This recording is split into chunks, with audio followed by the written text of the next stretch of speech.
இருக்கிறது அப்படின்னு நான் பார்க்குறேன்.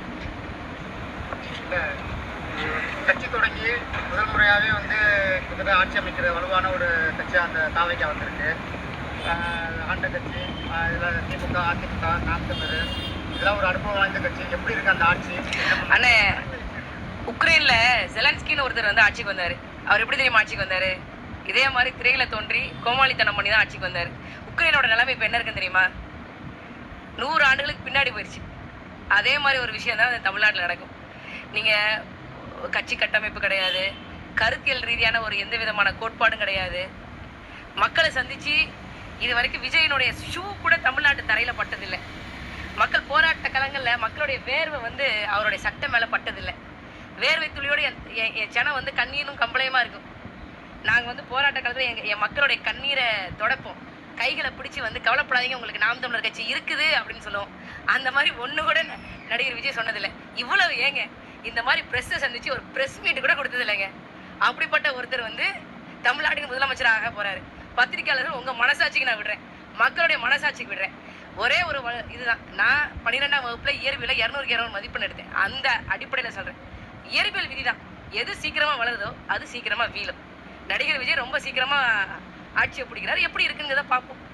நடிகர் விஜயன்றதால சொல்றீங்க, ஏற்கனவே திமுக முதல் முறை போட்டியிட்ட தேர்தலில் இருந்து 1957, 1962, 1967, 67 தேர்தலில் அவருக்கு வந்து 12/1/1967 இந்த அன்னைக்கு வந்து எம்ஆர் ராதா அவர் தொண்டையில் சுட்டார்.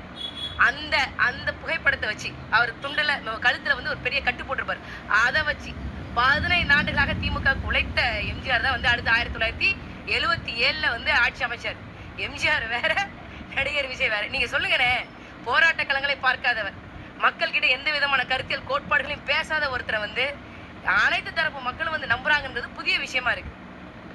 நாங்க என்ன பாக்குறோம் அப்படின்னா, பாஜக நடிகர் விஜயை வச்சு தமிழ்நாட்டை காவியமயமா, ஒரு பாசிச மயமா, மதச்சார்பு உள்ள ஒரு மாநிலமாக மாற்ற போகுது அப்படிங்கிற ஒரு அச்சம் பிறந்திருக்கு. ஒரு ஆலமரத்தினுடைய விதை எவ்வளவு தெரியுமா இருக்கும்? மீனுடைய சென முட்டையை விட சிறுசா இருக்கும். அந்த ஆலமரத்து விதையில இருந்தா பெரிய ஆலமரம் வரும். ஆனா அது வளர்றதுக்கு ரொம்ப காலம் பிடிக்கும். நான் என் மக்கள்கிட்ட வந்து நான் மக்கள்கிட்ட போராட்ட களத்தில் நிற்கிறேன். உங்க எல்லாத்துக்குமே தெரியும், நாம் தமிழர் கட்சி தலைமை ஒருங்கிணைப்பாளர் சீமான் அவர்கள் போராட்ட களங்கள் இருக்கிறார். மக்களோட நான் நிற்கிறேன். மக்கள் எனக்கு என்னைக்கு வெற்றியை தரணும், நீ என்னைக்கு சட்டமன்றத்துக்குள்ள உள்ள போகணும்னு மக்கள் விருப்பப்படுறாங்களோ அன்னைக்கு தரக்கும். அதனால வந்து இது உண்மையான மாற்று அப்படின்னு நான் நம்பலை. இது பெரிய ஏமாற்று அப்படின்னு நான் தான் பார்க்குறேன். அவங்க போகட்டும், மக்கள் பிரச்சனை எப்படி அவங்க கையாளுறாங்கன்ற ஒரு விஷயம் இருக்குல்ல. ரொம்ப கொடூரமாக தானே இருக்கும், கொடூரமாக தான் இருக்கும். ஒரு அடிப்படை தேவைகளை கூட நிறைவேற்ற முடியாத அளவுக்கு இப்போ பார்த்தீங்க அப்படின்னா, வெற்றி பெற்ற எத்தனையோ வேட்பாளர்களுக்கு அந்த மக்களுக்கும் தெரியாது இவதான் வேட்பாளர்னு. வேட்பாளருக்கு அந்த ஊரை பற்றி எந்த தகவலும் தெரியாது. அப்படிப்பட்ட ஒரு சூழ்நிலை தான் இந்த தமிழ்நாட்டு மக்கள் அவங்கள எடுத்துக்கிறாங்க. மக்களுடைய முடிவை நான் ஏற்றுக்கிறேன், அதில் எனக்கு எந்த பிரச்சனையும் கிடையாது. ஆனால் பாருங்க, நடக்க போகிற கூத்த பாருங்க. கட்சியில் முரண்பாடு இருந்தாலும் திமுக தலைவர் மு.க. ஸ்டாலின் தோல்வி சந்திச்சிருக்காரு.